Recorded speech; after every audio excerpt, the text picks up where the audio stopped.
All right, excellent. Well, good afternoon, everybody. Very excited for you all to be joining me today. My name is Lisa Dowling. I am the Director of Engagement over here at POGO. Today we have a very exciting panel that we are going to be discussing with everybody, maintaining a sense of community in a socially distanced world. We're going to be thinking about and talking about the different challenges that community leaders are facing today from an engagement standpoint, and also how to safely and effectively engage the community. Our goal today is that you're able to take away something, whether it be a new idea, a fresh perspective, a new strategy, something that you can take away and apply in your community toward and be successful in moving your community forward. So just to give you an idea of the format and what to expect, we'll take a few minutes for each of the panelists to introduce themselves, talk a little bit about your background. I'm going to go ahead and kick off the conversation, ask some high-level conversations, draw out some of the themes and ideas that we should be thinking about today. And then the second half of our time together, we're going to open up the floor, give you folks an opportunity to ask one another any questions that you may be thinking about, as well as allowing the audience to ask any questions that they may have on their mind. Does that sound okay with everybody? All right, excellent. So let's go ahead and get started with the introductions. Our first panelist here is Bryan Jones. Bryan is the city manager of Eastvale, California. He has worked with or worked for several other public agencies in California over the years, including Fresno and Carlsbad. Bryan, I myself am very familiar with Carlsbad. I'm actually from Oceanside. It's been a while since I've been back there though. But would you take a few minutes, introduce yourself, tell us a little bit about your background and what you're passionate about? My name is Bryan Jones, and I'm fortunate enough to be the city manager for the city of Eastvale. We are the second youngest city in the state of California, so everything we're doing is new, and we're establishing. We have an award-winning communications team here that's small but very mighty. And when my background is as an engineer and a planner, and I came up through public works transportation, but I was also always the liaison with the communications team. And so I truly value communication and community engagement, and have been doing that for a number of years. And so we invest a lot into our communication strategies and outreach with our residents, and have a huge social media presence and engagement with our community. So. Excellent. Well, Bryan, thank you for sharing. Very happy to have you here this afternoon. Our second panelist is Scott Collins, longtime friend of POGO. Scott is the city manager of Morro Bay, California, where he's served with them since 2017. Also has worked for a number of other public agencies in California as well as Colorado. Scott, can you share a little bit of your background and what you are excited about today? Yeah, absolutely. Like Bryan, I'm very proud and excited to work for the city that I'm the city manager of. It's a blessing to be in this position, especially with all of the stuff that's been thrown at cities in 2020. Really puts all of our experiences, all of our knowledge, all we learned in college and beyond that to the test. And I think by and large, California has proven why it's the model for the rest of the country, especially in our response to COVID-19.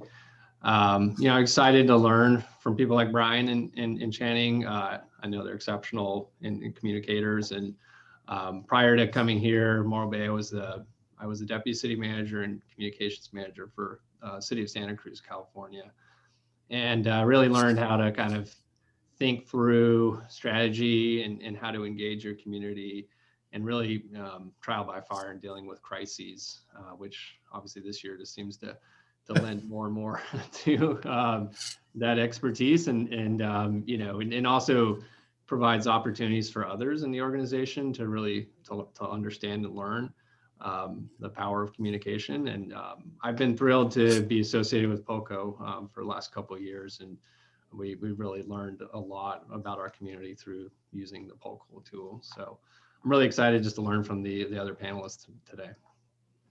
Excellent. Well, thank you, Scott. Glad to have you here with us this afternoon. And our third panelist is Channing Barker, the Communications Director for Benton County, Arkansas. She also works very closely with other agencies locally, more specifically the Northwest Arkansas COVID-19 Task Force. I'm very interested in learning more about that. Channing, could you give some information or some background on you and what you're excited about today? Hi, everyone. My name is Channing, and I'm the Communications Director for Benton County, Arkansas. So we are in the northwest corner of the state where Oklahoma and Missouri meet. We are home to the world's largest retailer of Walmart. I've heard of it. We also have lots of Fortune 500 companies like JP Hunt. However, one of our largest producing aspects of the county is agriculture. So we serve a very diverse community here, everything from farming to technology to a very diverse population coming from all over the world here for jobs. And so it's a very, very interesting position that I'm in, and I serve under the county judge, who is what we would call a county commissioner, basically. I try to explain to my friends what I do, and they still think that I work for an attorney. He cannot get you out of a parking ticket or anything like that. He cannot help you with a divorce. But in multiple states, they do call their county commissioners county judges. And so that's who I work with. Of course, my job is a little bit different this year because of COVID-19, and I manage outreach for our COVID-19 task force. And that being said, that serves Washington and Benton counties and also parts of Madison County, which is a much more rural area of the state. And we'll get into more of how that's changed my world this year. Previously, before I took on this position, I was a morning show anchor and a producer and a reporter for the local NBC and Fox 24 affiliate, duopoly here. And that gave me a great first look into what community looked like, because you're seeing all different aspects. You're seeing people on their best and their worst day. So this has been a great opportunity. I'm the first person to take on this position. We have 2 county communications directors in the state of Arkansas, and we are both the first to take on these positions. So it's been really, really interesting, and I look forward to speaking with all of you today. Excellent. Well, that's super exciting. Thank you for sharing. I'm really happy to have all of you here today. I think we have a great panel. Looking forward to learning more about the different strategies that you've applied toward your community and some of the different challenges you are facing, as well as overcoming them. So as you know, as we've already discussed, the environment we're living in today, it's different. I know myself, I have never lived during a pandemic. So it's more important than ever to maintain and enhance those relationships with the community. But with that, the pandemic presents a number of challenges. And so how do we maintain that sense of community? How do we safely and effectively engage the community? So the topic that we're going to be discussing today with the group is maintaining a sense of community in a socially distanced world. So to kick off the conversation, wanted to have a really interesting fact. So according to National Research Center on Research Civic Participation, civic participation shows that 80% of US adults have never actually been to a city council meeting, which I think is mind-blowing. I know that I did not know that when I first read or learned about that fact. And so now you add COVID into the equation, and you have social distancing guidelines. Even before all of this, many communities were struggling with engagement on an ongoing basis. And so we're having to adapt to an entirely new world. We're working from home, we're remotely working, we're trying to maintain work relationships. While I know a lot of folks are also having to homeschool their children while maintaining those work relationships and their work responsibilities. So there is so much going on for the average citizen right now. And the last thing that they're worrying about is what their local government is doing. So how do we become better listeners and engage the community better? So to kick off this conversation, Bryan, I'm curious, how has your communications and engagement strategy evolved since the beginning of the pandemic? We used a lot more videos to get 30-second to 3-minute videos. Our mayor really liked to do those. So we got a lot of information out there to our community. And it was amazing how much our community would actually watch a video versus read something. So we were getting a lot of information out through that way. We also launched an Engage Eastvale platform because we're also launching a Eastvale 2040 plan. We just turned 10 years old and we want to know what we want to be when we're 30 years old. And so we're asking the community that, and we're giving, we have kids we have a kid corner because they're home and they need stuff to do. So we put artwork on there for kids to express themselves in the community. And then, we normally do a big state of the city where we invite the community and businesses, and we had to do a virtual state of the city this year. And the really cool thing is just like our churches were saying, wait, how do we do church if people don't come to a building? What they realized is their church outreach got into more living rooms and family rooms, and their church had a bigger audience than if we forced people to come to a place. And we experienced the same thing with our state of the city. We recorded it and it got into more homes and more family rooms, more classrooms. Teachers used it as an opportunity for engagement. And so and we could share it, and it was recorded and archived for eternity because we did it virtual rather than, and we're also seeing that some people like to do things in person and some people don't. But the other thing is with creating a sense of community is, we also saw domestic violence and suicides and things like that on a significant rise because people are either trapped in bad situations or aren't so dealing with these things really well. So we really started a real big push on domestic violence awareness and adjusting some of our messaging that was out there and how to deal with, get out and take a walk in the community because the endorphins you get from exercise. But then we had the same thing right after COVID-19 happened. A few months later, we had Black Lives Matter protests in our community, and we were one of the only cities that didn't have destruction as a result of our peaceful protests. And it's because we worked with our protesters on that and our law enforcement. And we had a lot of different messaging, sharing stories about some of our people in our community, but we launched a task force of community leaders to have those conversations because we are one of the most diverse communities in all of Southern California, if not the nation. And we said, wait, this is a real opportunity. 10% of our population is in law enforcement or public safety responders, and 10% of our population is Black, and 75% of our population is some other ethnicity.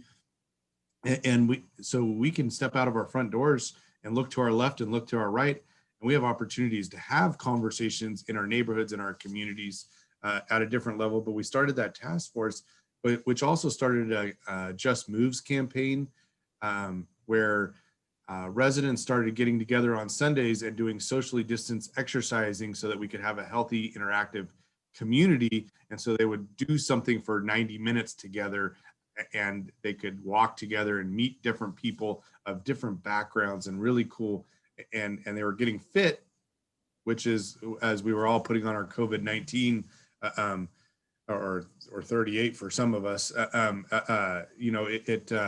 it was really heartwarming to see. And we focused on looking at the helpers in our community and how people stepped up and how we use social. When COVID first happened and everybody was buying toilet paper, I thought the virus was going to cause diarrhea or something like that. We couldn't figure out why they were buying toilet paper, but it was all this big craze. But we also saw a lot of other hoarding kind of buying practices, and we used our Crime Watch page, which our neighborhood watch program has all 29 neighborhoods in our community connected. And so we made over 700 or 800 different bartering and giving interactions where somebody said, I need formula, or I need this, or I need this, and somebody else would deliver it to their doorstep. Or if they were an older couple or something like that. And so it was really, really neat to see the giving that happened. And then we did this big campaign to help our restaurants out that were really hurting because our governor closed down our restaurants in our state. And so we said, well, why don't we take donations and put that money into the restaurants and give out gift certificates to people in need or first responders or stuff like that, that they can use when the restaurants open back up, but it infuses money into our local economy right now when our restaurants needed it the most, when they weren't able to sell. And so we helped out a lot of our restaurants with setting up apps and computer technology to order their stuff and do free outdoor dining stuff. And so it was really neat to see how we were a city that had we always joke, we were a city that had homing pigeons and paper and pencil to do most of our stuff. And within 48 hours, we set up a virtual city hall, which was pretty impressive. And we spun on a dime to bring in the technology and whatnot that we needed to continue. And as a result, we saw our residents and businesses continue to invest in our community because we were able to provide those services. And instead of ending last year fiscal year in a deficit, we ended with a $3.3 million surplus, which was really nice to experience in the community because of how we were able to focus on shopping local, but cut expenses, but also still provide services to our community. So. Yeah, absolutely. That's truly great to hear. I think, it sounds like you guys have really thought about all different aspects of the community. You've really done a great job in embracing technology to bring all different parts of the community together. Scott, what about you? How has Morro Bay's communications and engagement strategy evolved since the beginning of this year? Yeah, I mean, Bryan hit pretty much everything I've seen out there as far as best practices. And I think really you just have to have a general awareness of your community prior to going into something like this. For Morro Bay, we're a population of 10,000. We have 100 employees. So our scale is a little different than some of the other cities around. And we also have an older population. The median age is 50, and a sizable populations in the vulnerable population bracket. So we felt it was imperative to figure out how to assist our senior population right out of the gate. So, working with the grocery stores, obviously, to open up earlier for them, but also we spun off a Morro Bay Cares program where we linked our CERT team members to vulnerable seniors who were kind of locked up in their homes for weeks on end, and they helped get them groceries and medication, but also made daily phone calls to them just to do check-ins. Even if it's a 5-minute phone call, it means a huge difference for that individual receiving the call. We did connected with our chamber to provide information to the business community. We really strengthened our ties with the county and the other cities in our county, in creating a PIO team and a liaison to make sure we're all on the same page with all the changing information coming down from the state. Engage more in surveys with POCO and then our chamber also for the business community.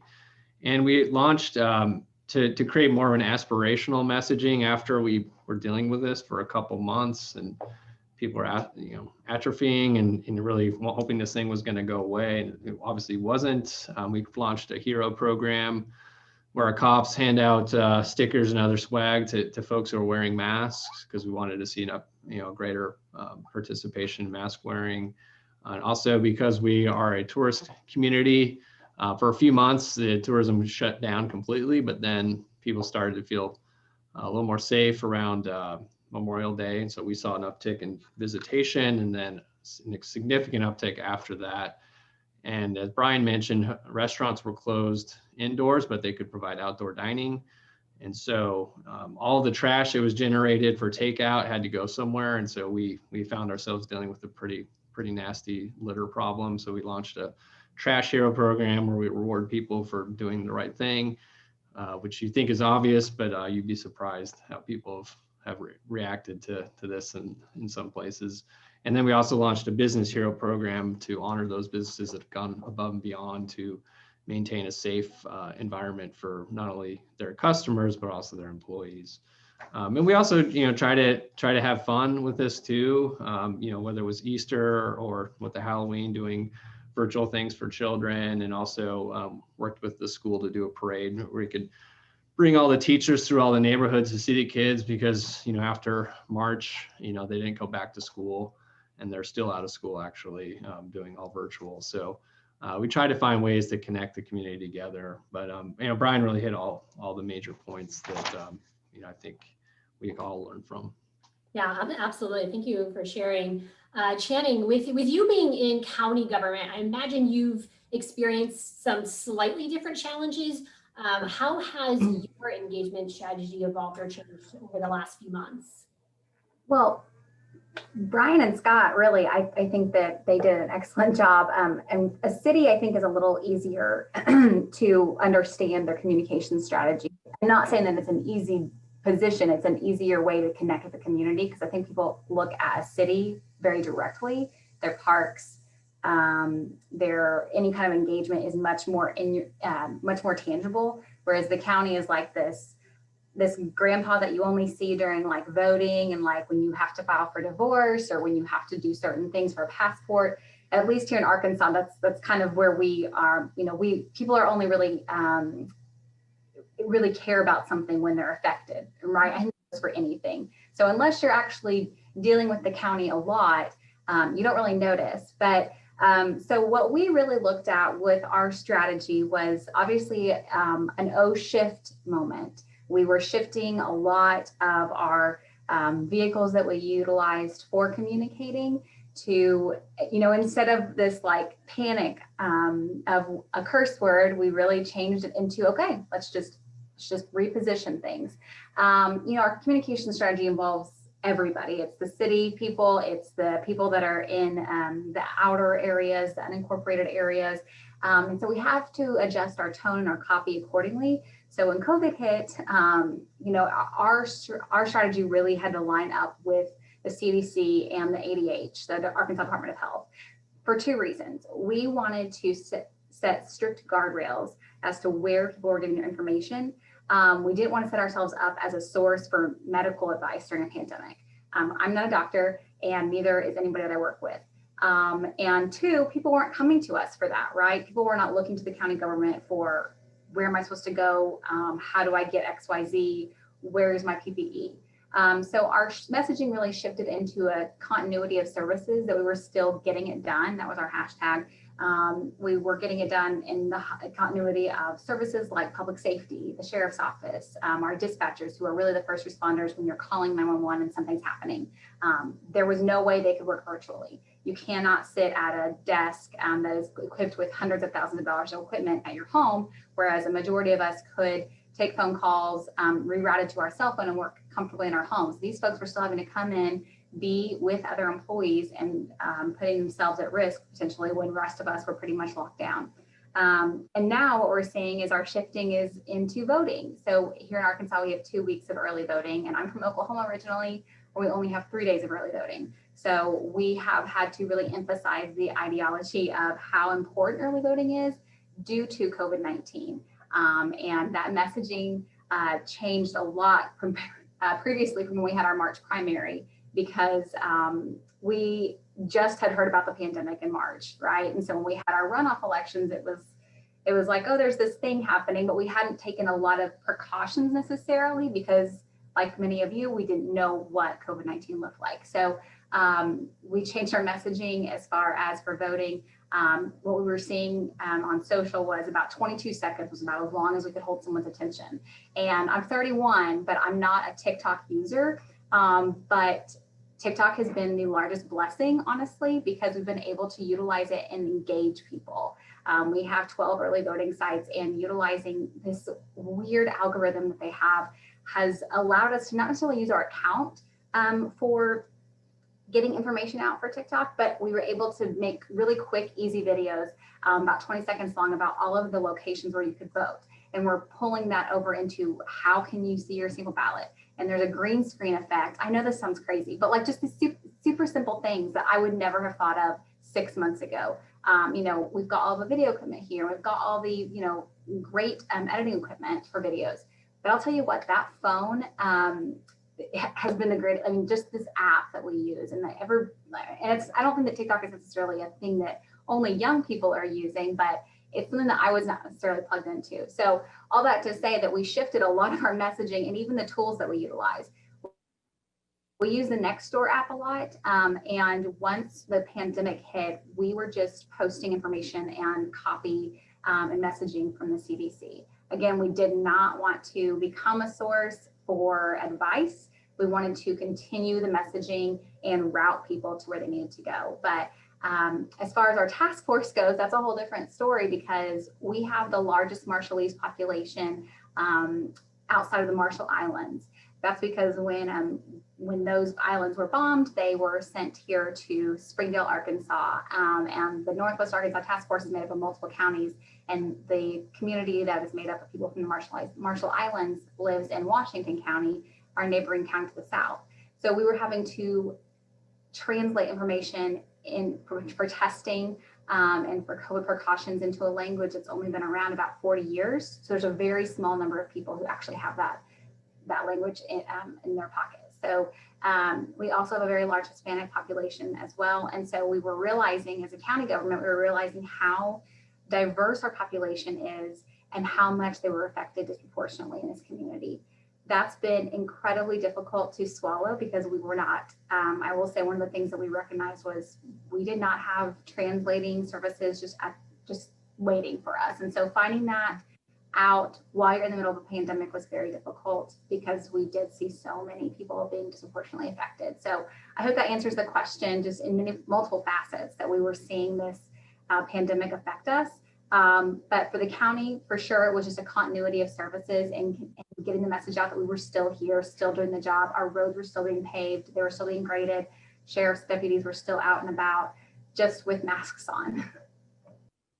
Yes, and that's great and very interesting about TikTok. I myself, I'm not a big TikTok user. I know I've checked it out a few times, looking at videos that happen to show up in my my Facebook or my Instagram feed, but really interesting. That's one thing I did not think about. So it sounds like, the three of you have really done a great job thinking outside of the box. I think one thing that's truly been humbling is that in such challenging times that people from all different backgrounds, we're all so different in our own unique ways. We've come together as a community and we've helped one another out. And so I think that's truly amazing. The next question I have for the panel is, how does resident engagement influence your success in maintaining a sense of community? Bryan, how do you feel about this? Well, we have a saying in Eastvale, your success is our success. And so if we're not engaging with people, if we're not getting their input, we're not able to be successful in serving them. And as we were developing our inclusivity task force, and we said, we having such a diverse community here of different Asian backgrounds and Hispanic Latino backgrounds and African American and Malaysian and Indian and whatnot. We saw some great generosity coming out of our community where our Eastvale Chinese American Association wanted to do drive-by mask giveaways. So we created a drive-through right in front of City Hall, and they gave away thousands of masks to residents. We saw our our Indian Sikh community come out and bring lunch to our officers and our deputies and our firefighters and our staff. And some of them had never had Indian food before. So it was really cool to make that cultural connection. But we also use those leadership connections to engage with those residents so that we were, so sometimes the Eastvale Chinese American Association would translate stuff onto their social media platforms into their community because it's 23 or 25% of our community. And so they have their own network of people and social media platforms, and we were just providing the conduit for them, and then they were translating it because we have a lot of first generation Americans that English isn't their strongest suit, and so we've been working really closely with that. But we really created a message where every face is seen, every voice is heard, and everyone feels welcome and safe in our community. And that was a really big message through the COVID, because first when we didn't know much about COVID, and then it became very political and polarizing. And so if we produce statistics or information on there, we would have people bashing us, quit promoting this agenda of a certain political party or this one, and you're supporting this and that. And so, you know, but we've been doing early mail ballot drop off at City Hall, and helping people get those. And it's amazing the turnout and votership this year. You know, we're filling up those blue voter turn-in containers very fast every day, and getting more every day. And so it's great to see everybody showing up and vote, and be engaged in our community. And, you know, of course, we have a council election in addition to the presidential election. And so that's been great to see. And so, but I'm going to have to leave because I need to run to my 11:30. And so I appreciate it. It was great meeting all of you. I loved hearing Scott and Channing's conversations about what they're doing, and kudos to both of you for being public servants and adapting and overcoming the challenges that you have faced in your communities, and really getting in touch with the community. I think it really shows an opportunity for government public servant leaders like all of us to really show our strengths in the face of adversity. We saw a lot of governments hunker down and put their head in the sand and hope this was going to go away. And we saw a lot that said, okay, how do we adapt and overcome this? And that really shows the true leadership in many great cities. And it's obvious that both of your jurisdictions benefited from the great leadership that you provided to them. So thank you very much for serving your communities and doing an amazing job leading your organizations, because it was obviously effective at serving your residents and businesses. So thank you, Lisa, for having me, and best of all to you guys, and see you on the other side of election. Brian. Thanks, Brian. Appreciate you joining us today. I couldn't agree more with Brian. Absolutely love that messaging. Scott, how do you feel about this topic? Yeah, well, the way I sort of looked at it was that, you know, you have to realize that engagement is one of the keys to surviving long-term isolation, especially if you're on your own. And that's why we had that volunteer program, really, to help those who are most likely to slip, you know, especially seniors who live by themselves, who may have lost a spouse recently, or grandkids couldn't visit because of COVID. So you really have to think about that as not only quality of life and information, but also maybe a survival mechanism. And the engagement that we've done, and that everybody on this panel and those who are listening in, it's important because it keeps us clued into the needs and values and desires of our residents and businesses, you know, so that they feel supported. If we don't have those connection points, then, you know, how we're flying blind, and that's not a good place to be, and it typically shows in your elections. So it's important that we have that connectivity, so we know if we're doing the right things, if we're helping or not, or hurting. And as Brian said, you know, the COVID-19 situation really provided a platform for government to show their true value. And so the only way to really demonstrate that is to be out there in front, seeing what people need, and then delivering upon those needs, whether it's, you know, through the city, or as Channing mentioned, the county has a different function, and, you know, they have the opportunity to provide that important information or connect to the healthcare system. The cities have to be aware of what the counties are capable of doing, what the state's capable of doing. So we really had to learn overnight, you know, how to address this as a system.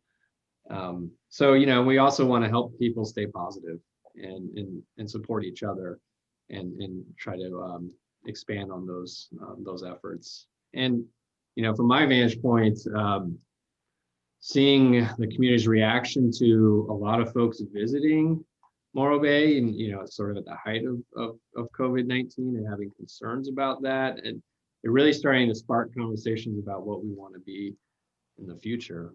We used to be a fishing village. We used to be a, you know, village for World War II, and, you know, during the armament and the build up to the war. Now we're primarily a tourist community, and I think people are starting to see the vulnerability of that. You know, our economy is so dependent upon that. You know, perhaps it's time to think about diversifying, and that we only learned that because we were really engaged with our community and understanding their concerns. Yeah, absolutely. So are you still continuing to see the rise in people visiting the city there? I'm sorry, what's that? Are you still continuing to see the rise in people visiting the city? It leveled off, you know, last month, but we are still above now. I mean, at first we were very concerned because literally the spigot turned off in March and April, and those are typically pretty good months for us with spring break. But now it's back and above previous year levels. So I think there was a point in time in the summer where I think people were going to rise up, storm the castle because they just had enough. You know, obviously the businesses were thrilled because they were able to make up some of the losses, significant losses from the spring, but pretty interesting dynamic. And Channing, what about you? How do you feel about this topic? So I think our resident engagement is huge for us. Like I said previously, I'm the first person to take on this role and the first person that this role has actually been, my boss, when he took the office in 2016, it does feel like 2,000 years ago, actually, when all this, everything like a year or two ago feels like 15. So I've worked really, really closely with him on creating a space for us and what that looks like on virtually, whether that be during the pandemic and digitally on our social platforms and just our website in general. So we started from nothing.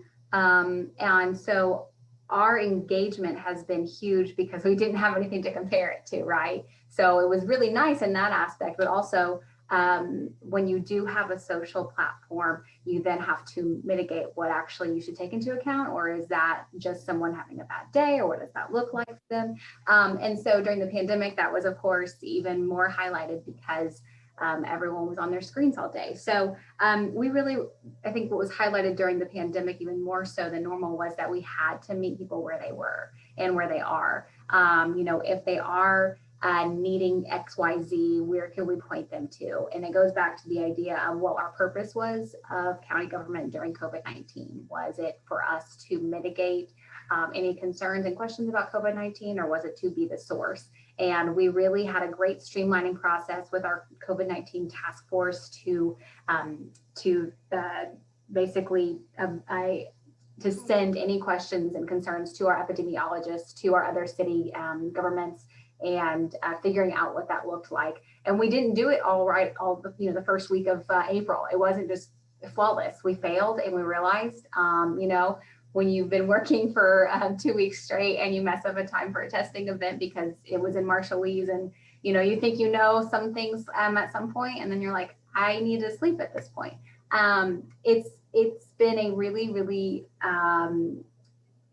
eye-opening opportunity for us to see how our engagement has now impacted our community and what our relationships look like with our cities. I think that this question works really well for Scott and Bryan because they see that very, very quick interaction. And I will say that we didn't see this really in the beginning of COVID, but we've seen it now during the voting process because we've had record-breaking numbers for early voter turnout, which means we've also gotten a lot of feedback during voting, and we've had a lot of interaction with our community during this time, and it's honestly been extremely positive. You always are going to have a few people who are going to engage with you that have issues, but I will say that our engagement has been a huge aspect of the positive turnout and the positive reactions we've received from people who walk through these doors. And like today, we had an issue with an employee and a voter, and I sent our county clerk screenshots of just all the positive reactions that we've gotten about poll workers and voter turnout and whatnot, because for every one person that you see upset about something, you also see hundreds of people saying, thank you so much. I appreciate that we have 20 somethings working the polls, which you usually don't see that.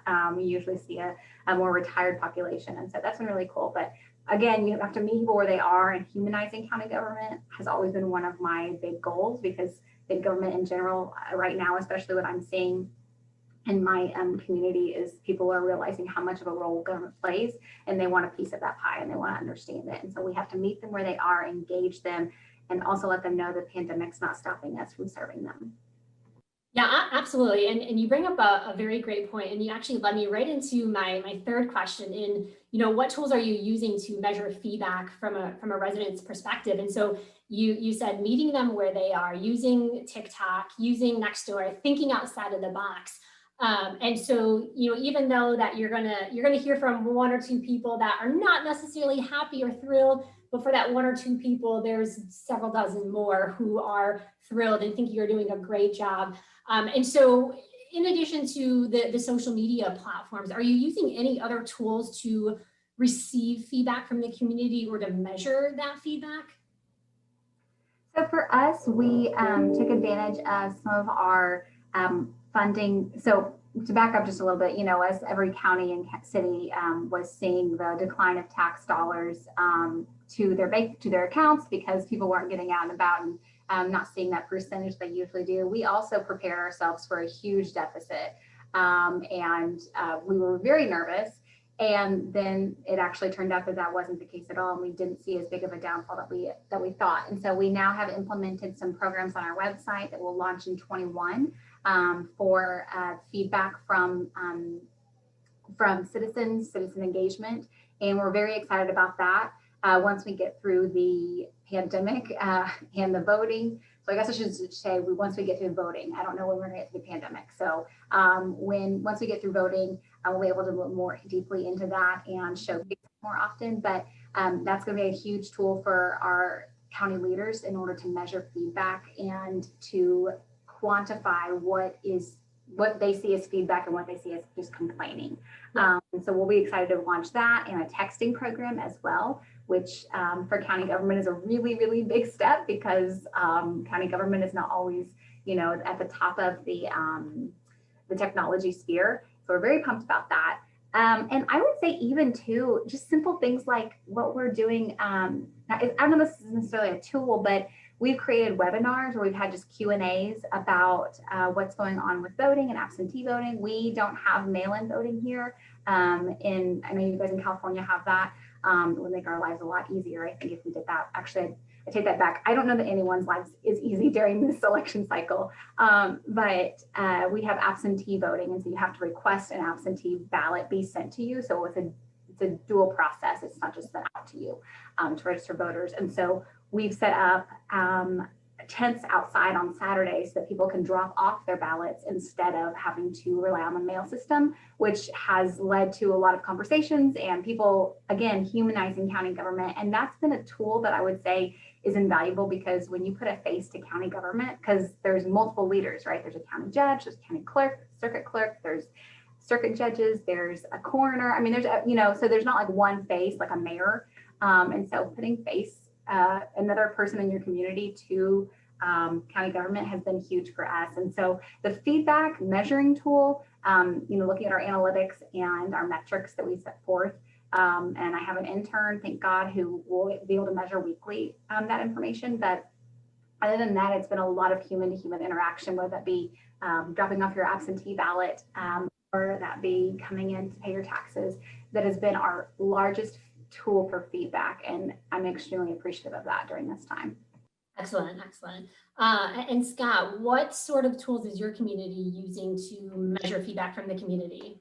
Yeah, we're a much smaller jurisdiction, 10,000 people, and unfortunately, we, like Channing mentioned, we had to prepare for a bloodbath financially, and we laid off 10% of our full-time equivalents. So that made it hard to take on more tasks. So we divvied it up amongst the department heads and myself included. And really just, because of that, we didn't have, sort of the inborn metrics that you could look at, Google Analytics and those kind of things, just to have the people the manpower to do that. So we relied a little bit more on instinct and wisdoms of crowd scenarios. And the hotline that we had open for questions and comments, we did utilize Polko because that's really easy to use. So I'll make a plug for that. It's very effective in the beginning to understand what our community was seeking and what they didn't need. More importantly, we do look at our social media posts. We post videos. We post, just information about what's going on and sort of gauge from the likes and engagements and comments, what the community's thinking. And then we use a lot of, the influencers in our community and, whether it's a chamber or nonprofits or churches, and just, get a sense from them, how their constituencies, if you will, are doing. And that can tell you a lot of information, probably more so than some of the metrics you can pull from websites.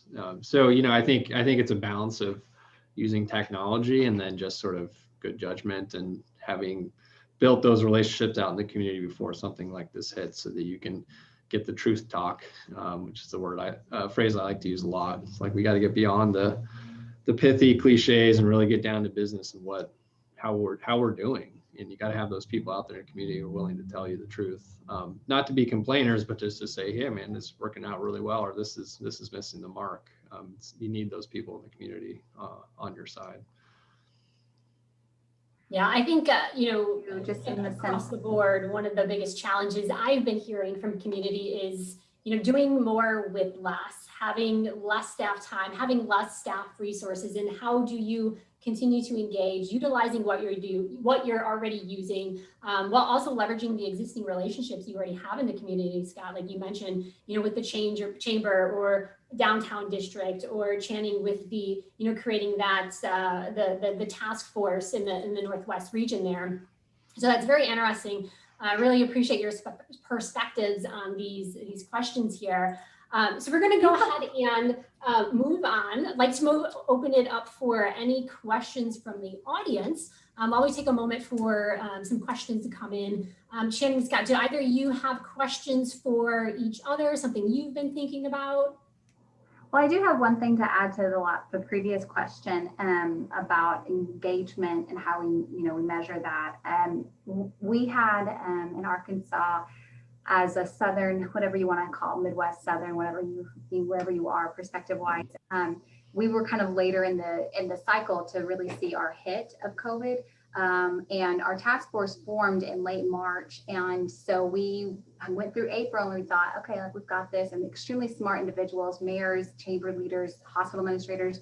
We were like, okay, we've got this. Like, it's really just in the Little Rock region. Like, we don't really see this. So we backed off a little bit of our efforts. And then May came, and it was May, June, July now that we have seen a huge increase in cases. And that's when we saw our disparities. And so once we received testing, I guess this is the best way to say like how we measured if we were doing well or not, honestly. We really pushed hard on our advertising for our Marshallese and our Spanish speaking graphics, interpreted graphics, because we had paid advertising, we had put money behind a lot of those that information, and we saw thousands of people show up for that testing. And so that was, I think, a huge measure for us to see we're actually doing our job. And then the hardest part, I think, was when you're relying on another set of government entity to do the testing that you don't have control over. Like, we need to rely on the Department of Health to then follow up with the testing and what you're supposed to do after that, once you're tested and quarantining, and what that looks like. So that was a huge measure of how we defined success for our task force. Excellent. Thank you for sharing. One of the questions that came in is what challenges do you think you're going to face planning in the future, COVID related or not? There is a whole lot going on in our world today. Do you foresee anything else coming down? Asteroid or locust, something, Yes. My fire chief likes to text me in the middle of the night whenever Alaska has an earthquake. He's like, oh, it's close enough to tsunami level. And I'm like, it's 1 a.m.